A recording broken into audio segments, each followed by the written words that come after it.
अस्सलाम से स्टूडेंट्स, क्या हाल है? हम सबकी उम्मीद है आप सब खैरियत से होंगे। आज का हमारा टॉपिक है इक्विलिब्रियम ऑफ फोर्स। इसकी डेफिनेशन है if a body under the action of number of forces is at rest और moving with uniform velocity it is said to be in equilibrium. There are two types of equilibrium. अगर कोई जिस्म बहुत सारी forces के जेर असर या तो रेस्ट में हो या फिर वो एक यूनिफॉर्म या कांस्टेंट वेलोसिटी से हरकत कर रहा हो तो उस जिस्म को हम इक्विलिब्रियम की हालत में कहते हैं। इसकी दो टाइप्स है, एक है स्टैटिक इक्विलिब्रियम और दूसरा है डायनामिक इक्विलिब्रियम। स्टैटिक इक्विलिब्रियम क्या है? When object does not change its position with respect to its surrounding then it is said to be at rest और in a state of static equilibrium. जब कोई जिस्म अपने इर्द गिर्द के लिहाज से अपनी पोजीशन तब्दील ना कर रहा हो तो उस जिस्म को हम रेस्ट की हालत में कहते हैं और इस रेस्ट की हालत को स्टैटिक इक्विलिब्रियम कहते हैं। Example of static equilibrium: a book lying on a table at rest position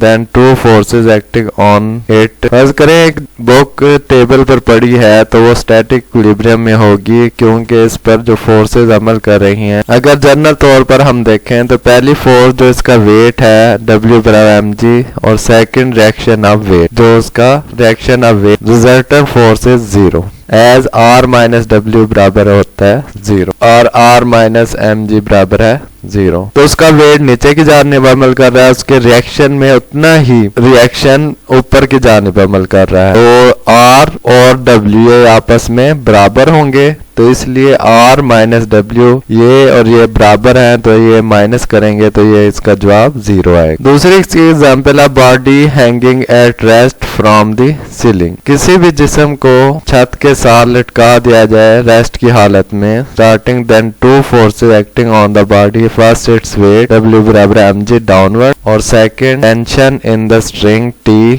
upward. Net force act on it is T minus W बराबर है 0 और T माइनस mg बराबर है 0। तो उस वक्त भी जिस्म रेस्ट की हालत में होता है, उस पर दो फोर्सेस अमल कर रही हैं, एक डाउनवर्ड जो कि इसका वेट अमल कर रहा होता है और अपवर्ड जो जिसके साथ लटकाया जाता है और रस्से में टेंशन पैदा होती है। उस वक्त टेंशन और वेट दोनों आपस में बराबर होते हैं क्योंकि अगर टेंशन बढ़ जाएगी तो जिस्म ऊपर की जानिब हरकत करेगा, अगर वेट बढ़ जाएगा तो जिस्म नीचे की जानिब मूव करेगा। लेकिन जिस्म रेस्ट की हालत में होता है इसका मतलब है टेंशन और वेट दोनों आपस में बराबर है। मैंने आपके लिए दूसरी टाइप हम देखते हैं डायनामिक इक्विलिब्रियम क्या है। If a body is moving with uniform linear और angular velocity it is said to be in dynamic equilibrium. अगर कोई जिस लीनियर वेलोसिटी में कांस्टेंट लीनियर वेलोसिटी से हरकत कर रहा हो या कांस्टेंट एंगुलर वेलोसिटी से हरकत कर रहा हो तो उस जिस्म को हम डायनामिक इक्विलिब्रियम में कहते हैं क्योंकि उस पर बैरूनी फोर्स कोई अमल नहीं कर रही होती, इसलिए उसे हम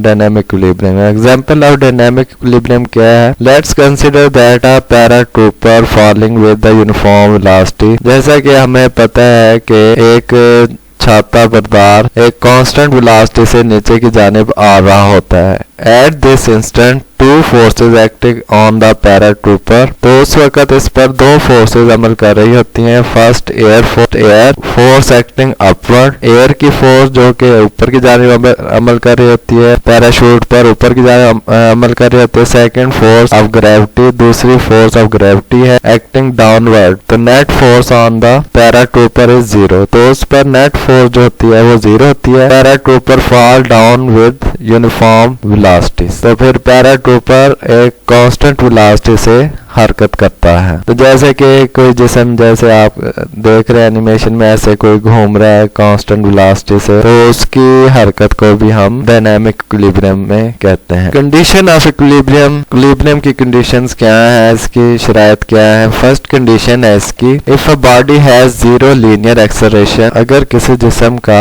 लीनियर एक्सेलरेशन 0 हो such a body is said to be translational equilibrium. तो इस किस्म के जिस्म को ट्रांसलेशनल इक्विलिब्रियम में कहेंगे।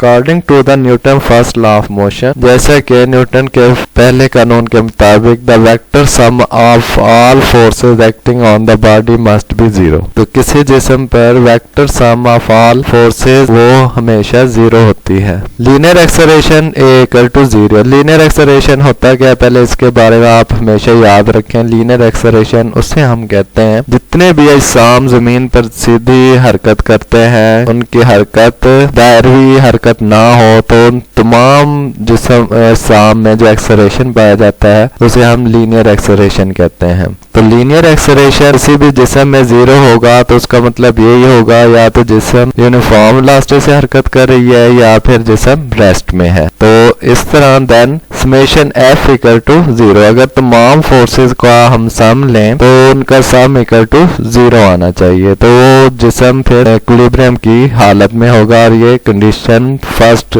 को पूरा करेगा। अब body will be in translational equilibrium, और इसे हम ट्रांसलेशनल इक्विलिब्रियम कहेंगे। एक जिस्म ट्रांसलेशनल इक्विलिब्रियम में होता है ओनली उसी सूरत में if the vector sum of all forces acting on it is zero. अगर vector sum of all forces तमाम फोर्सेस के अगर वेक्टर सम को हम सम को जीरो ले। मैथमेटिकल स्टेटमेंट कुछ इस तरह होगी, suppose n forces F1 F2 F3 और अप टू Fn तक फोर्सेस इसी जिस्म पर अमल कर रही हैं acting on a body, then body will be in translational equilibrium only. तो उस वक्त जिस्म ट्रांसलेशनल इक्विलिब्रियम में होगा उसी सूरत में अगर हमारी पहली कंडीशन पूरी हो। पहली कंडीशन क्या है, F1 plus F2 plus F3 plus F4 plus F5 और इसी तरह अप टू Fn बराबर हो जीरो, यानी तमाम फोर्सेस का सम हमारा जीरो हो। When forces along x axis और along y axis, अगर फोर्सेस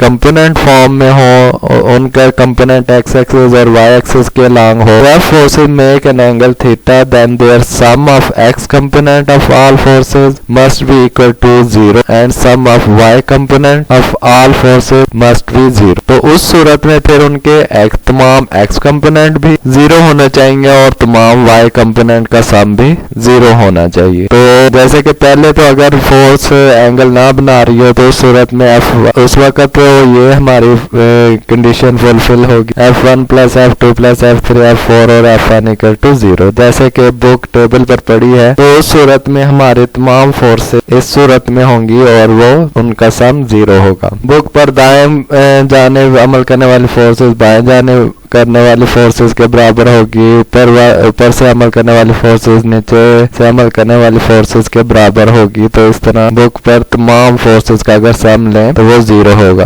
अगर फोर्स एंगल बनाएगी तो उस वक्त एक्स कंपोनेंट पहली फोर्स का x component F1x plus F2x plus F3x और इस तरह up to Fnx equal to zero होना चाहिए। या फिर हम इसको समेशन की फॉर्म में, जैसे हमने इसको हम ऐसे लिख सकते हैं summation F equal to zero, तो summation Fx equal to zero summation की फॉर्म में हम इसे ऐसे लिखेंगे और ये हमारा सिग्मा कहलाता है। और सिग्मा हमारा किस लिए होता है कि ये हमारे सम को शो करता है कि ये फोर्सेस प्लस हो रही हैं। इसी तरह F1y plus F2y plus F3y इसी तरह up to Fny equal to zero. और अगर हम इसको समेशन की फॉर्म में लिखें तो summation Fy equal to zero. तो ये हमारी पहली कंडीशन फुलफिल होती है। अगर पहली कंडीशन फुलफिल हो तो जिस्म ट्रांसलेशनल इक्विलिब्रियम में होता है। कंडीशन ऑफ इक्विलिब्रियम है हमारी सेकंड कंडीशन इसकी है, if of torques acting on a body and sum of clockwise torque is equal to the sum of anti-clockwise torque, then body is said to be in rotational equilibrium. Anti-clockwise torque taken as positive and clockwise torque taken as negative। तो दूसरी condition जाहिर है कि अगर कोई जिस्म linear में हरकत नहीं कर रहा, सीधे रास्ते पर या टेढ़े मेढ़े रास्ते पर हरकत नहीं कर रहा, तो जाहिर है फिर उस पर अगर कुछ ऐसी फोर्सेस भी होंगी जो उसको घुमा रही हो। तो अगर जिस्म घूम रहा है तो फिर वो मुकम्मल इक्विलिब्रियम में नहीं होगा बल्कि वो ट्रांसलेशनल इक्विलिब्रियम में होगा, लेकिन मुकम्मल इक्विलिब्रियम में नहीं होगा क्योंकि उसकी सेकंड कंडीशन फुलफिल नहीं हो सॉरी। तो सेकंड कंडीशन फुलफिल तब होगी कि अगर उस पर टार्क्स भी 0 हो, टार्क्स का सम भी 0 हो। तमाम क्लॉकवाइज टार्क और तमाम क्लॉकवाइज टार्क बराबर होने चाहिए तमाम एंटी क्लॉकवाइज टार्क। तो एंटी क्लॉकवाइज ज़ाहिर है ऐसे घूमेंगे, तो वो फोर्सेज जो इसको एंटी क्लॉकवाइज घुमाएंगी वो बराबर होने चाहिए वो उन फोर्सेस के जो इसको क्लॉकवाइज घुमा रही हैं। तो जब ये हमारी सेकंड कंडीशन फुलफिल होती है तो इस किस्म के जिस्म को हम कहते हैं रोटेशनल इक्विलिब्रियम। तो anti clockwise torque taken as positive, तो एंटी क्लॉकवाइज टार्क को हम पॉजिटिव लेते हैं और clockwise torque taken as negative. Anti clockwise torque बराबर है समेशन टी बराबर है क्लॉकवाइज टार्क समेशन टी, ये दोनों बराबर होने चाहिए। A body will be in rotational equilibrium. तो एक जिस्म रोटेशनल इक्विलिब्रियम में उसी वक्त होता है if the sum of all the torque acting on body about any arbitrary axis is 0, कि उसका टार्क का सम जो है किसी भी आर्बिट्रेरी एक्सिस से जहां से वो घूम रहा है, घूमने की कोशिश कर रहा है, तो वहां उसका टार्क 0 होना चाहिए। सो अ बॉडी, तो अगर कंप्लीट इक्विलिब्रियम की बात करें तो एक body, so a body is in complete equilibrium, तो एक जिस्म मुकम्मल इक्विलिब्रियम में होता है। Both the condition must be satisfy, तो उसमें दोनों शराइत जो मुकम्मल फिल हो जाएं, दोनों कंडीशन पूरी हो जाएं, तो वो जिस्म मुकम्मल इक्विलिब्रियम की हालत में होता है। कैसे? अगर उसका समेशन एफ इक्वल टू 0 हो, अगर कंपोनेंट फॉर्म में हो तो summation F x equal to 0 हो और summation F y equal to 0 हो। ये पहली कंडीशन आ गई हमारी। और दूसरी कंडीशन समेशन टी बराबर हो 0 हो, तो वो जिस्म मुकम्मल इक्विलिब्रियम की हालत में होता है। जैसे एक फैन की अगर हम एग्जांपल लें, तो फैन जब चल रहा होता है तो उस वक्त उसकी पहली कंडीशन तो फुलफिल हो रही होती है। कोई जिस्म या नीचे जमीन पर घूम रहा है तो उसकी पहली कंडीशन तो फुलफिल हो रही है कि वो ट्रांसलेशन इक्विलिब्रियम में है, लेकिन दूसरी कंडीशन उसकी फुलफिल नहीं हो रही होती, क्योंकि जिस्म एक ही सिमत में घूम रहा है और उस पर जो फोर्सेस अमल कर रही हैं वो क्लॉकवाइज घूम रहे हैं, एंटी क्लॉकवाइज। वो फोर्सेस उस पर ज्यादा हैं जो उसको क्लॉकवाइज या एंटी क्लॉकवाइज घुमा रही हैं। अगर उन फोर्सेस टार्क भी उनका 0 हो जाए और वो रेस्ट की हालत में आ जाए तो मुकम्मल इक्विलिब्रियम की हालत में होता है। तो उस वक़्त उस जिस्म पर तमाम फोर्सेस का सम भी 0 होता है, तमाम कंपोनेंट फोर्सेस का सम भी 0 होता है, तमाम टार्क का सम भी 0 होता है। तो उम्मीद है आपको तमाम लेक्चर की अच्छी तरह समझ आ गई होगी। तो मेरे चैनल को सब्सक्राइब करें, क्योंकि सब्सक्राइब करने से ही आप मेरे बाकी के तमाम लेक्चर देख सकते हैं। मेरे तमाम लेक्चर उन स्टूडेंट्स के लिए हैं जो कि ट्यूशन को अफोर्ड नहीं कर सकते। तो दुआओं में याद रखें। अल्लाह हाफ़िज़।